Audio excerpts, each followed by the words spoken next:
One of the great things about buying investment properties in Australia is you can have two forms of guaranteed income. Your property has a rent return from the tenants, no doubt there, Captain Obvious, but it also has a tax return. What I want to go through here is a really simple understanding of how investment properties reduce tax.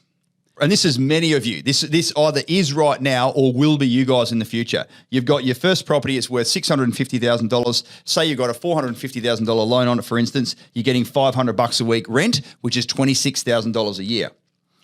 Again, let's just say you're on $1,000 a year. Then this is gross, all right, not net. $1,000 a year gross pay, which you then have to pay your nominal amount of tax on. But because you're also earning an extra $26,000 in rent, if the tax laws weren't in Australia that says that you can claim some of these operating expenses on your tax, you would have a tax bill. You'd have to pay tax on $26,000, say 35% tax, whatever that's going to be.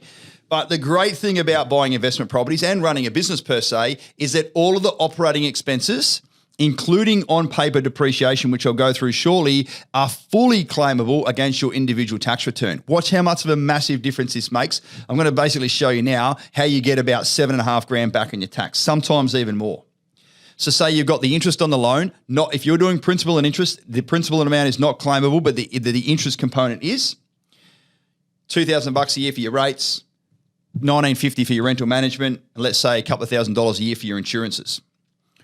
But it also includes maintenance and any other of those items that your accountant sort of sees fit as far as being able to have claimable expenses for your investment property, right? So they're the main ones anyway from a cash deduction. Now, when I say cash deduction, I mean this.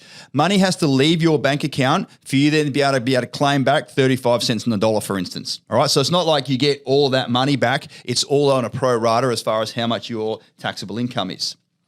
But there's this wonderful thing called depreciation whereby and you'll absolutely learn more about this during the process of us teaching you about how to go ahead and build a property portfolio. We get a quantity surveyor involved. They do a one-off report for your property. You then hand that report to your accountant. You get 40 years worth of claimable expenses on paper where no money has to leave your bank account for your depreciation. So basically when you add all that up together, you can now see that the original taxable income was 100 plus 26.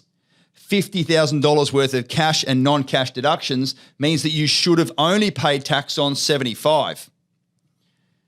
The differences of those, of course, are about 24 and a half, give or take 35 cents on the dollar. As far as that goes, that's how you get your $7,500 back in tax. It's super important to know. Please watch along with one of these other videos coming up real soon where you understand the differences between gearing and cash flow. When you have two forms of guaranteed income, you're not just relying on the rental income. You absolutely get plenty of your tax back and it makes a huge difference.